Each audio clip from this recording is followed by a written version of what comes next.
You're listening to the Post-Apocalyptic Media Podcast.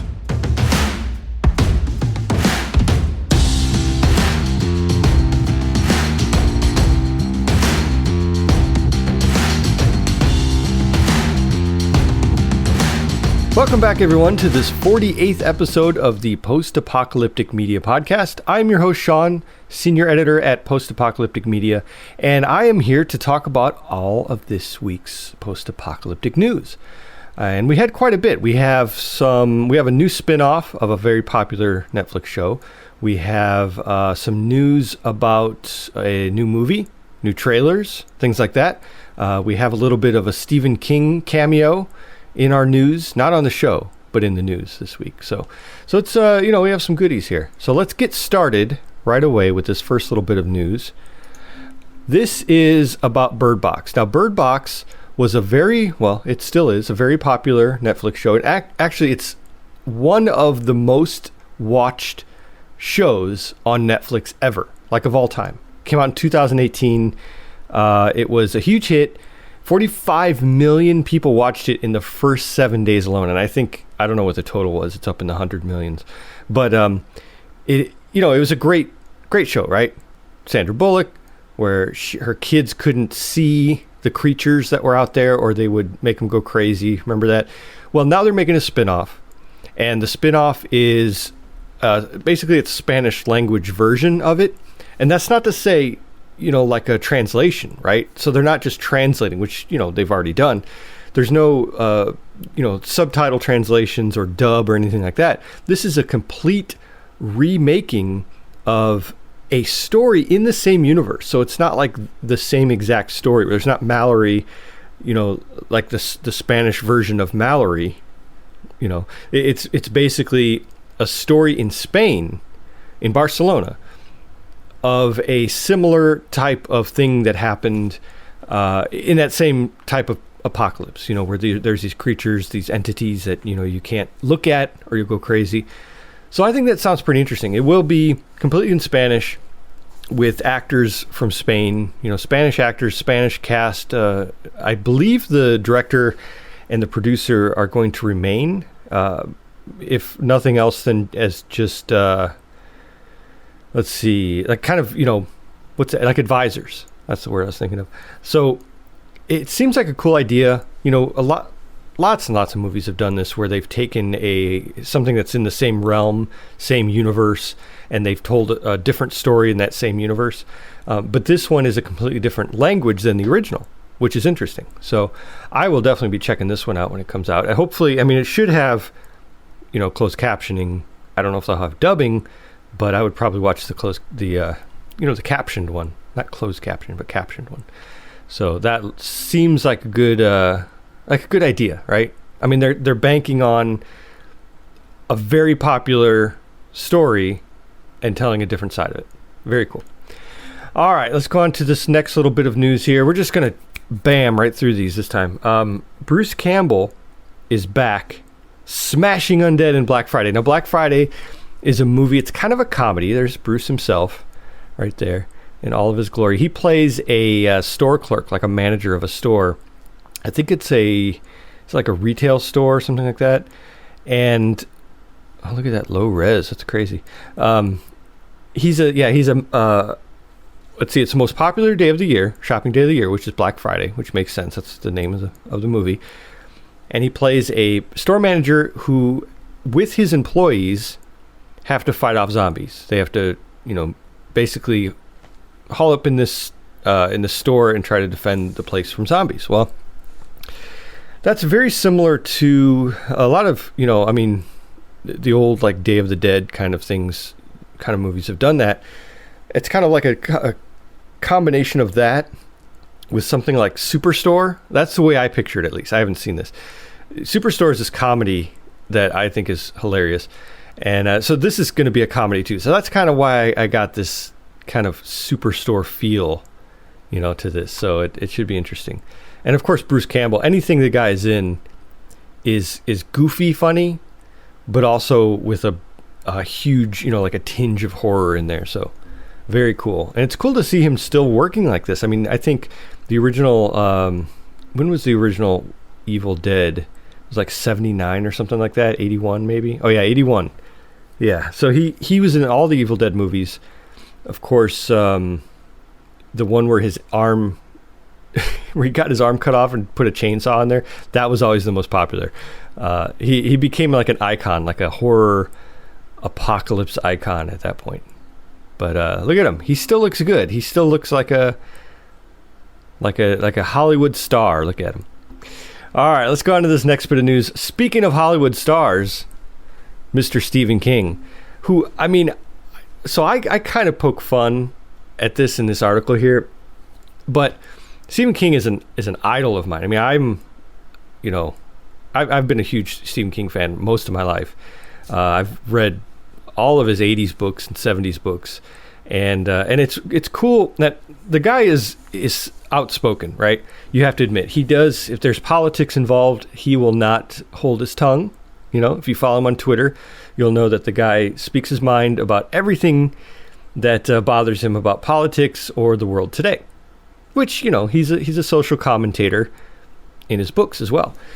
So, when he got wind of Y: The Last Man being canceled, he said, this is exactly what he said. He says, "Is Y: The Last Man really canceled? Please say not. Although far from perfect and some of the scenes are so dark you can't tell who's talking," which is true, "it's one of the most interesting shows on TV. Come on, Hulu or somebody, don't leave me hanging." So I wrote this article about Stephen King. Even Stephen King is pissed about the cancellation of Y: The Last Man. Of course, he's just talking about it in a tweet. He's not like super furious or anything. But the fact is, he has 6.5 million followers on Twitter.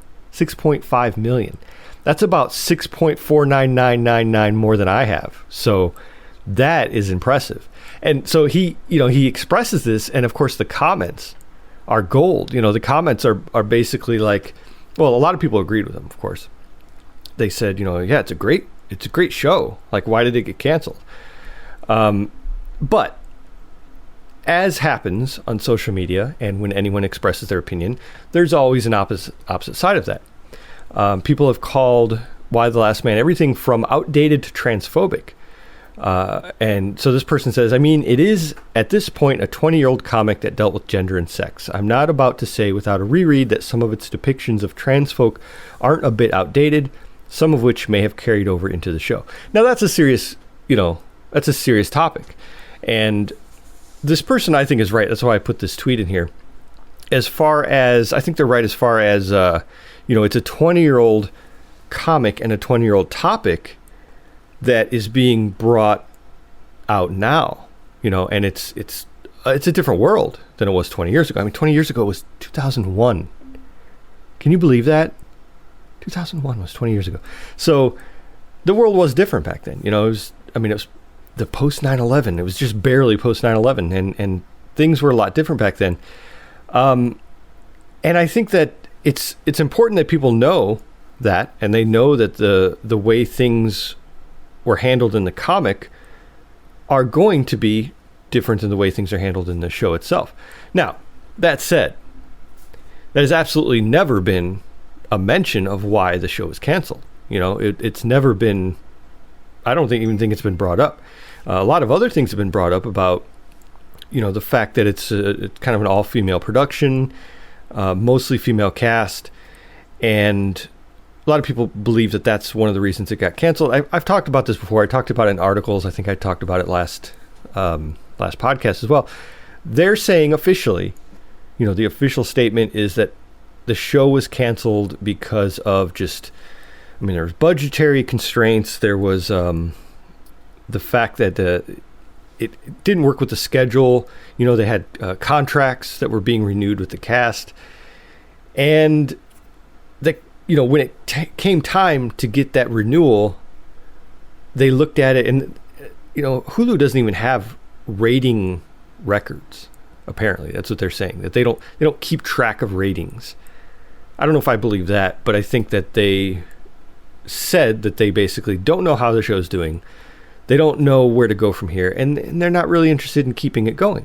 Disney bought Hulu last year, and Disney And, the executives at Disney are just kind of like, yeah, it's not really in our wheelhouse. It's not something we're looking at keeping up. And I think that's it. This stuff happens all the time. So, I mean, as a post-apocalyptic fan and as a fan of, graphic novels and stuff like that, I think it would be cool if someone picked this up. Netflix, Amazon, Vudu, I don't know, the other ones. It'd be cool if it was picked up. So I don't know if it'll really happen, but I think it's funny that Stephen King, the master of horror himself, the king of horror, expressed the fact that he didn't like that this show was canceled. And he expressed that concern right when the final episode of the season came out, which was Sunday, just this last week. So they have all 10 episodes out of the first season. You can watch those. But of course, the story continues in the comic book. So will it continue on TV? We don't know. That is up for debate. But you can bet, since there's such a big hubbub about it, that you can bet that we'll talk about it on the website and this podcast if it does get renewed. So, all right, next little bit of news here is there's a new trailer for Station 11. This is an HBO series that's based on a book from 2014 by Emily St. John Mandel. She wrote this book, and it won a lot of awards. I almost said rewards. It won a lot of awards, including an Arthur C. Clarke Award in 2015. So it makes sense. Another adaptation. I mean, there's a lot of adaptations now from books and graphic novels, but that's the way it goes. So this one here will be on HBO Max on December 16th. That's like a month away. It's like a little bit more than a month away. So that's pretty cool. I'm excited about this. They show this trailer came out just yesterday, I think, and this is the trailer right here. It shows kind of where they're at while the apocalypse is happening. It's this viral apocalypse. There's some kind of flu pandemic that happens, and it wipes everyone out. Wipes a lot of society out, and the people who survive are rebuilding. And one of the big catches of this, and one of the reasons it won an award, is it's talking about the rebuilding of culture, like human culture, as opposed to the survival of humanity. And I think that's important. I think it's interesting, at least. You can't deny that. So this trailer looks like the show goes through about 20 years. I think that's the timeline, where this little girl here, that you can see on the screen, is at the beginning of the pandemic, before the bad stuff really starts happening. She's a little girl. She's like 8 or 9 or something, and then later on they show her as an adult. And there are some scenes in the trailer that I really liked. There's one where it shows them in this caravan, and there are these trucks. Like there's this old Ford Bronco, and there what looks like a UPS truck, and they are being pulled by horses. So, I mean, that's absolutely the way things are going to go when cars are no longer, when gas is no longer around. There's no more cars. We're basically going to be toting around big vans and trucks and stuff as wagons. So I thought that was interesting. It showed that caravan going down the street like that. So that is obviously many years after the apocalypse. And probably, toward the end of the timeline here in the show. And so this TV show will star Mackenzie Davis, who is in Blade Runner 2049. Lori Petty from Tank Girl herself. Lori Petty will be in this one. She plays a conductor. Daniel Zavato from Penny Dreadful, City of Angels. A lot of, a couple big stars and a lot of kind of, mid-grade stars that we've heard of before. When you see them, you're like, oh yeah, that's that guy from that show. That's that girl from that show. Yeah.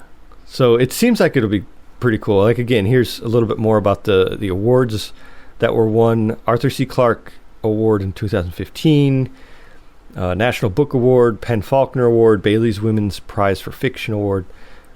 Pretty cool. The book itself is a masterpiece, and it's great to see another adaptation of a great book in this realm, right? I mean, if they would only bring out every single great post-apocalyptic novel into a TV show or a movie, man, we would be busy. I would be busy here at this site, that's for sure. And we would all be busy watching them, right? Yeah. So December 16th, 2021, little more than a month away, on HBO and HBO Max will be Station 11. I got HBO Max actually just for Dune. I just got it, a week and a half ago, whatever it was. And I was going to cancel it.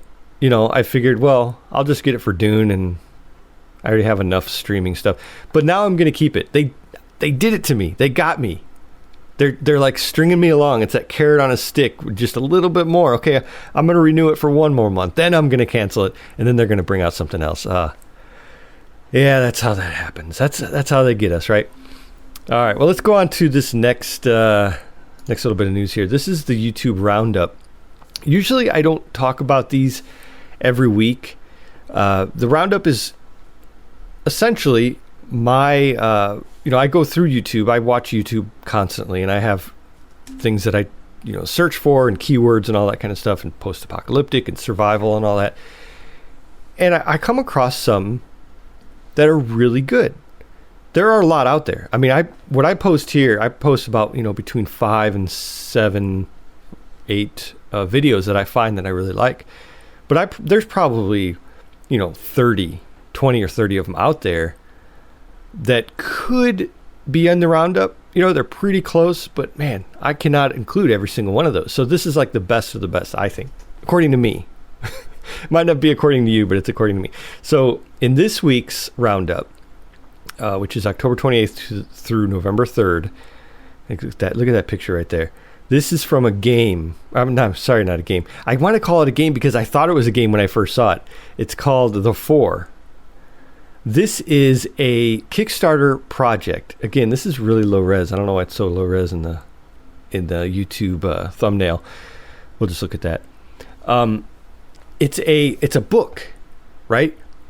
It's a book that's being kickstarted through, crowdfunding and all that, where you pledge money and then you can get the product. And it's not a game.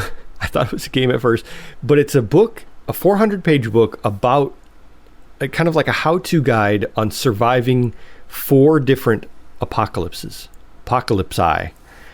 And I forgot what all 4 of them were, but they're like zombie, infected kind of apocalypse, and then there's like global pandemic, stuff like that. I think there might even be a nuclear one. Well, the catch here is that the book itself is beautiful. It's a gorgeous book. The illustrations are great. I mean, you can see right here, this isn't even a real representation. This is kind of like a comic book style, but they have a really good, more of an artsy style throughout the book, where it describes how to survive the different things and how to, like filter water, how to make a gasifier, which is a wood burning engine for a car, how to find medicine in like an orange peel when an orange starts to rot and it gets that greenish white mold on the outside. That's penicillin basically. So it's showing how to look for that, how to forage correctly. So many great survival techniques that they have compiled from other, from encyclopedias, and they talk about all the different sources that they got this information from. Now anyone can do that, right? Anyone can get all that information, but it's a matter of putting it together in a package that's attractive, and that's exactly what they did. So they put it together in this wonderful package. Let me see if I can play a little bit of this video here. In a matter of months, the unknown virus almost drove the entire humankind to extinction. The few survivors had to take care of themselves, use penicillium.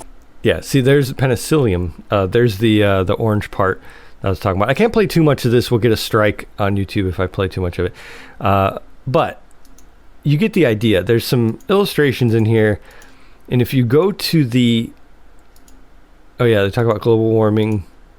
If you go to the project page, the Kickstarter project page, which I'll link in the show notes for this episode, you can head there. Now, what's crazy is, so this this project just went up, and they have 45 days left as of when I'm recording this. 45 days left on the campaign to raise enough money. They wanted to raise, I think it was $12,000, and they're up to like $150,000. So they've blown away their goal, and they have 45 days left to do it. So I'm interested to see how far this goes. Plus, I have to admit, I pledged to get one of those books. I just got the book. You can get like different tiers. There's like a survival kit that comes with it. There's an illustrated card game. Not like a unique card game, but like regular cards, but they just illustrated the backs differently. You can get all this stuff included with your book for more money, of course. But I just opted to get the book itself. So I am now a backer of this thing, and I don't have any kind of incentive to tell you to buy it, because it's already been funded and it's already going to happen, and I'm just going to get my book and I'm going to be happy. So you can get it or not, but I think it's cool. I think it's something that I wanted to share with all of you about how great it is. So there is that. Now let's go on. Let's see, there's some more in this roundup. The post-apocalyptic bidet, it's just like you would think it is. It's got, pipes all around it. It's hooked up to an inverter up there, and it basically runs this water pump through the toilet so that it works, and then it has a bidet attached to it. So you never have to worry about not having enough toilet paper when you have a post-apocalyptic bidet. Right? That's it's brilliant. It really is. So I included that in here too. What else do we have? We have a alternative post-apocalyptic version of the world, which is a video about if there was a big flood, how the coastlines would change, how the climate would change for all the different continents of the world. Very cool video. Rabid States is it's an audio book read of a 4-part book. This is the first part only. But the author, Scott Medberry, is going to release each book, I think each week, or at least, in the future. He's going to release each book. This is just the first one. Very cool. I'm a big fan of audiobooks. I'm a big fan of these indie audiobooks. And it's free, so you really have nothing to lose by, sitting down and listening to this. I think YouTube is great, personally. I think YouTube is perfect and wonderful for spreading these indie audiobooks. Very cool. All right, what else do we have on here? Moonfall. If you haven't heard of Moonfall, it's a new movie coming out next year, in February next year. This is a trailer. This is the second trailer that they've released for the movie. It has Halle Berry in it, and she's basically leading this group of astronauts who are trying to stop the moon from colliding into the Earth. Some kind of unknown force threw the moon off its orbit, and it's going straight for the Earth. So they're gonna, what was that? Armageddon, Bruce Willis, right? It's kind of the same thing, except that was an asteroid coming toward the Earth. So she's leading this crew that's going to stop this. Well, the kicker here is that the moon has some secrets in it that we didn't know before. If you think about it, the moon is actually fascinating. The way it turns, and it revolves around the Earth, but it also rotates on its own axis, so that there's one side of it that's always facing the Earth as it's turning. It's super interesting. So, the dark side of the moon. People talk about no one really sees the dark side of the moon. It's scary over there. Well, this movie is kind of like talking about the dark, not even really, absence of light, but the dark side of the moon. There's some kind of dark secrets that the moon holds. And is it post-apocalyptic? No. But it is apocalyptic. It's very, it's a cool idea, I think. So that movie's coming out in February. This is a reading review of an old 80s book called Phoenix, Dark Messiah.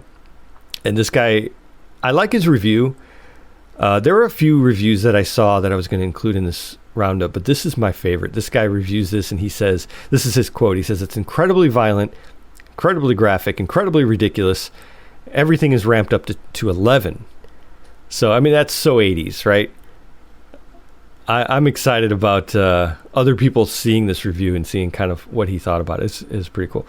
And then, of course, the Station 11 teaser I included at the end here, just in case you haven't seen it in my other posts, because I think it's that good. It's that promising. So yeah, that's the YouTube roundup. What else do we have on the site? We have a lot of reviews. Stephanie's been going nuts with these reviews. So she did Foundation, episode 7 review and recap. There's The Walking Dead World Beyond, season 2, episode 5 review, and Walking Dead World Beyond season 2, episode 5, where she's talking about the CRM's newspaper. A little bit more information on that. And then the third show reviewed is Fear the Walking Dead season 7, episode 3. Another review and recap. So we're covering a lot of these shows that are coming out, doing complete reviews on a lot of them. I was doing Walking Dead when it came out, and Snowpiercer, things like that.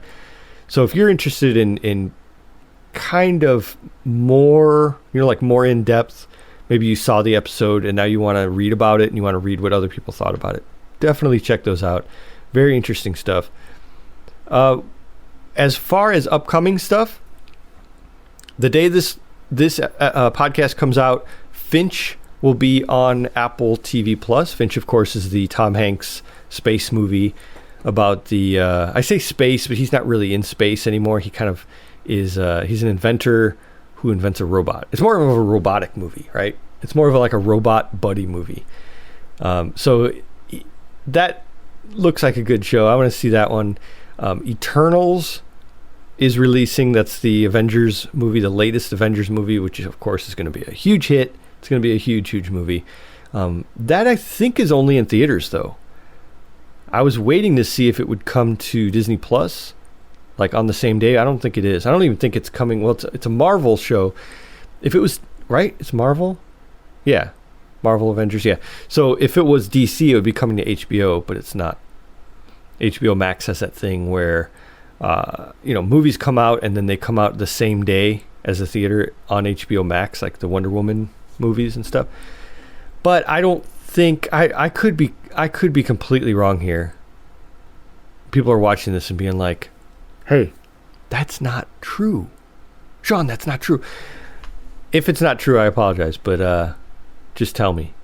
Just tell me. Anyway, so yeah, Eternals is coming out on Friday, November 5th. And then next week, actually it'll be 2 weeks. There will be Future Boy Conan, which will be, that old cartoon, kind of an anime cartoon about a futuristic Conan.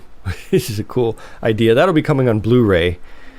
What else? We have Resident Evil movie coming at the end of the month on November 24th. We'll talk about all that again, at a later time, but a lot of good stuff coming up.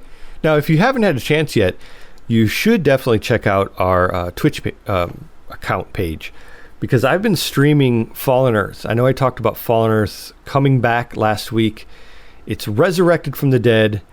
It actually, I think I was talking about it was coming up. Well, it's out now. Like, they kind of surprised us all and just threw the servers out there. So I've been playing it. I've been streaming it. And it brings back memories. I played this in 2009 to about 2013, I'd say. And then I stopped because the game was completely different. It changed. It was all PvP, and it was all, rainbow bunny suits and stuff like that. And people just hop around, and it was weird. They had like dupe, lag, cloning of weapons and items and stuff, where people would like hack that, and it was a mess. So the game died a couple years after that, and people didn't really play it as much. Well, they brought it back. They brought back the old version, and of course it has fixes. It has it's not the original like launch version from Icarus Studios in 2009. This is the fixed version, but not the gone crazy version, I guess you could say. So I'm having a lot of fun in it. I joined a clan. I joined a bunch of people who are having fun in it. My group of friends, we play on Tuesday nights. We were playing the New World, which is not post-apocalyptic, and now we just started playing Fallen Earth. We stopped playing the New World for Fallen Earth, so that's how intriguing it is. It's a janky game. I have to warn you. You know, if you're used to the latest, shiniest game, and you're gonna jump into the Fallen Earth and be like, what's going on here? Well, it is an old game, but even for 2009, it was janky. But that said, it has some amazing mechanics, amazing storyline. It has a faction wheel that is just it has some really unbelievable mechanics to it. They're really, really cool. So I've been having fun with that. So watch our Twitch channel, because I'm going to be streaming this a lot more. If you want to see me talk more, like if this isn't enough for you, me talking here, but there should be other reasons that you watch it. That shouldn't be the only reason. So let's just say, if you're interested in Fallen Earth, check out my streams. It's a game that I really can sit down and play for a couple hours, and it's, you know, tie the kids up, throw them in the closet, and, you know, they'll be fine. Throw like a candy bar in there or something, right? I mean, we got some Halloween candy, and just throw some in there. Yes, I have candy at my desk because it's a requirement for someone who works at home. So yeah, you know, just throw the kids somewhere, and then I'll just play Fallen Earth for a couple hours. That'll be fine, right? Yeah. So if you want to watch me do that, check out our Twitch channel. And of course, check out postapocalyptic.com, because we do all the news. Every little bit of news, even if it's not on the website, you know where you can find it? On our Discord channel. We have a Discord, which is linked on the sidebar. And you can go there and check out any news that we may have missed. You know, we just throw up some little news here and there. So we try to still stay on top of everything. We have a calendar on the sidebar that shows launch dates and release dates of different, you know, games and movies and TV shows and all that kind of stuff, books. And so we're on top of everything. And if you're kind of a post-apocalyptic nut like myself and the rest of the people at at the site, it's definitely the place for you to be. And come say hi on Discord. We're always there, and you know, we can even play Fallen Earth together, right? I'm looking to do that with a couple people, so that would be fun. Anyway, so yeah, check all that out. Check us out on social media. We have a lot of things going on, and I am really thankful for everyone watching. And I just have to remind you, as always, to stay alive out there and always be ready for the big one. Thanks, everyone. Bye-bye.